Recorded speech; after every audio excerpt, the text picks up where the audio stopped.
Bismillahirrahmanirrahim. Assalamualaikum warahmatullahi wabarakatuh. Alhamdulillahirabbil alamin wa bihi nasta'inu ala umuri dunya waddin. Wassalatu wassalamu ala asyrafil anbiya'i wal mursalin wa ala alihi wa sahbihi ajma'in. Subhanaka la ilma lana illa ma 'allamtana innaka antal alimul hakim. Rabbi zidni ilma warzuqni fahma. Alhamdulillah pada malam ini kembali kita bisa berkumpul dalam rangka tadabbur Al-Quran di masjid yang kita cintai ini. Kita masih di tadabbur ayat 178 di surat Al-Baqarah ya. Itu tentang kisos ya. Tentang kisos, kewajiban untuk kisos. Nah, di sini hukum fikihnya bagaimana? Kita lanjutkan ya. Kita lanjutkan, coba baca terjemahannya coba. Coba baca. Ayo. Siapa? Kenji. Baca. Ayat 178. Wahai orang yang menerima diwajibkan maka kamu melaksanakan kisos berkenaan dengan orang yang membunuh orang mereka dengan orang tidak yang bersahaya dengan yang bersahaya perempuan dengan perempuan tapi barang siapa memperoleh maaf dari saudaranya hendaklah dia mengikutinya dengan baik dan membayar diat tebusan kepadanya dengan baik. Pula yang demikian itu adalah keringanan dan rahmat dari Tuhan. Barang siapa melampaui batas setelah itu maka ia akan mendapat azab yang sangat pedih. Ya, jadi bagaimana sih hukumnya, hukum fikihnya ya? Di sini yang ketiga adalah apakah sekelompok orang dibunuh karena membunuh satu orang? Bisa ada yang bunuh satu orang nih. Apakah karena dibunuh satu orang itu jadi ada sekelompok orang, misalnya tetangganya atau klubnya atau grupnya ya, itu dibunuh juga gitu? Enggak, maksudnya dia membunuh gitu ya. Apakah sekelompok orang dibunuh karena membunuh satu orang? Gitu. Ini hukum fikihnya. Nah, para fuqaha berbeda pendapat. Apakah sekelompok orang yang bersama-sama membunuh satu orang dibunuh semuanya atau tidak?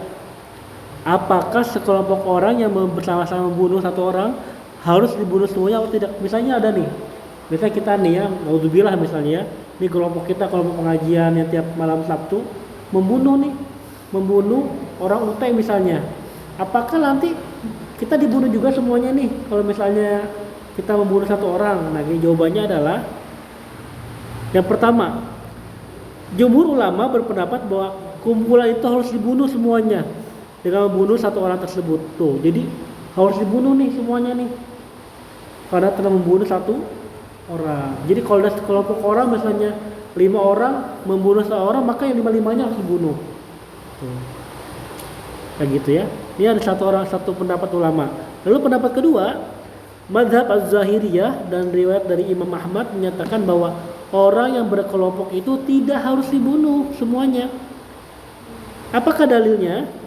Dalil yang digunakan oleh jumhur ulama adalah pertama, riwayat yang berasal dari Umar bin Khattab radhiyallahu anhu yang menerapkan kisos atas 7 orang yang melakukan pembunuhan terhadap satu orang anak laki-laki di daerah Sana'a.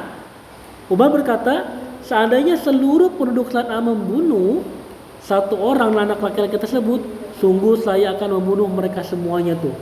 Misalnya satu kaum atau satu VGP ya, membunuh anak Geria Nusantara satu orang, itu maka semuanya dibunuh nih. Gitu. Itu pendapat ulama ya. Pendapat ulama. Ibnu Katsir berkata, tidak ada seorang sahabat pun yang menyalahi aturan itu pada masa Umar. Dan dapat dipastikan bahwa hal itu merupakan kesepakatan atau ijma. Ya, jadi seperti itu. Ini pendapat pertama ya. Jadi kalau ada yang sekelompok orang membunuh satu orang, maka kelompok orang itu dibunuh juga. Dikisos namanya ya, sebagai hukumannya.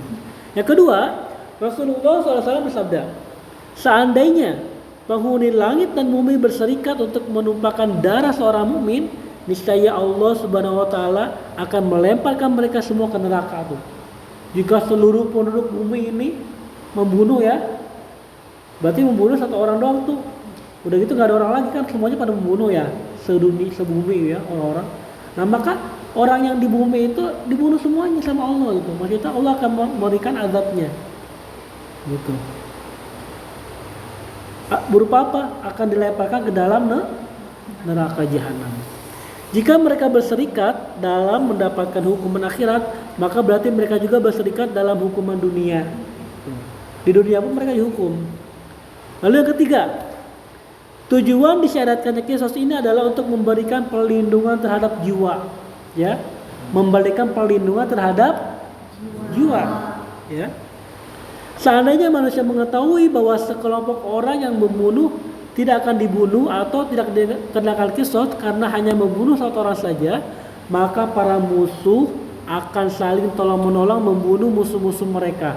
Tuh misalnya enggak, katanya, wah kalau sekelompok orang membunuh satu orang, maka sekelompok orang itu tidak akan dibunuh. Nah, berarti kan itu ada istilahnya mereka akan ini, kata mereka, wah mendingan bunuhnya kebanyakan aja kita bunuhnya daripada satu orang membunuh satu orang, semuanya aja membunuh gitu kan. Karena kalau membunuh satu orang nih, kan itu kena, ini akan dibunuh juga nih, ya. Nah kalau misalnya 5 orang membunuh, itu gak akan dibunuh semuanya. Berarti kan mereka akan memilih, kalau gitu kita kelompok aja membunuhnya yuk gitu kan, kayak gitu. Padahal itu dilarang membunuh jiwa itu nggak boleh. Saling tolong membunuh itu nggak boleh ya. Jika mereka tidak dikenakan kistos, maka darah manusia terus tertumpah. Inilah pendapat yang rajih. Makanya jadi kalau ada sekelompok orang membunuh nih, semuanya dibunuh juga. Gitu. Misalnya apa? Pembunuhan berencana atau misalnya itu ya dikeroyok lah gitu misalnya ya. Saudaraku tercinta, akan tetapi apa rahasia munculnya sikap saling membunuh, saling mendengki dan saling memusuhi dalam dunia yang fana ini? Apa sih rahasianya muncul sikap seperti itu? Ini didasari oleh rasa cinta kepada dunia yang penuh fata morgana. Jadi cinta dunia itu fata morgana. Kita lihat kemarin di mana, di Aceh, di Sumatera Utara, di Sumatera Barat, itu semuanya hancur kan? Hanya karena dengan air banjir bandang. Jadi sementara dunia itu. Dan keinginan untuk mengikuti langkah setan dan hawa nafsu yang buruk. Nah jadi orang-orang yang membunuh itu karena dia mengikuti siapa? Mengikuti siapa? Setan. Jangan kita ikuti setan. Tawuran tuh kan membunuh orang kan? Jangan diikutin tawuran itu. Itu sama dengan mengikuti langkah-langkah setan. Ketahuilah wahai umat Islam, bahwasanya hawa nafsu yang buruk itu merupakan musuh bagimu seperti halnya iblis yang dilaknat oleh Allah, ya. Jadi hawa nafsu itu adalah musuh kita seperti iblis yang dilaknat oleh Allah. Kan iblis itu tadinya kan orang soleh, makhluk yang soleh. Iblis itu tadinya makhluk soleh, tapi karena dia sombong, dia nggak mau sujud kepada siapa? Adam, akhirnya dia dikeluarkan dari surga. Dan itu dilaknat oleh Allah. Hawa nafsu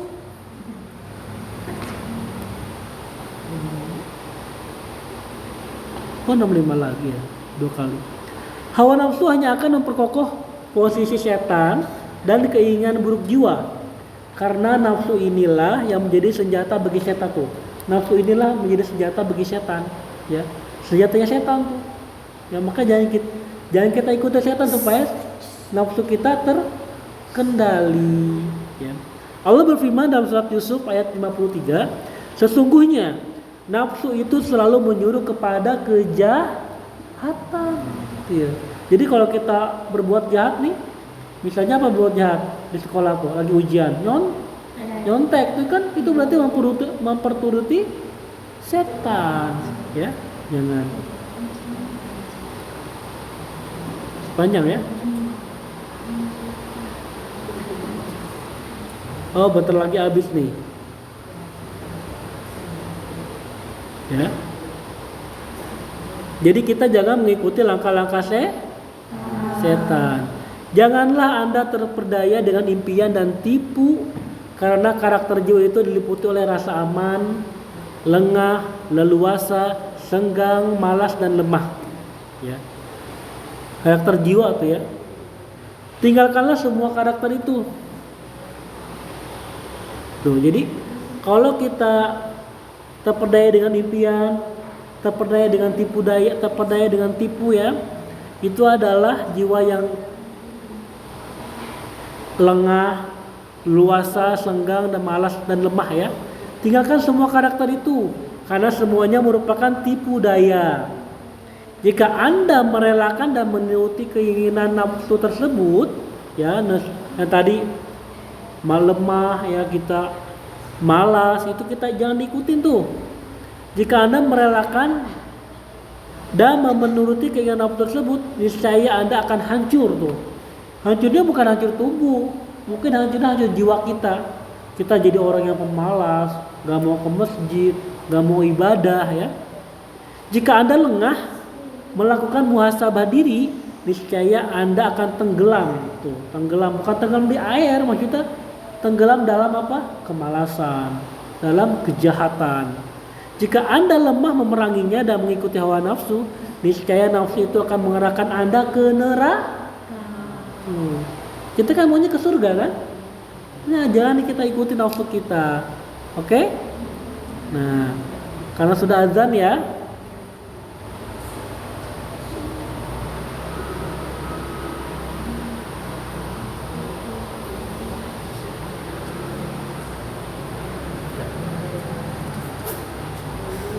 Kita cukup sekian. Hadanallahu wa iyyakum ajmain. Assalamualaikum warahmatullahi wabarakatuh.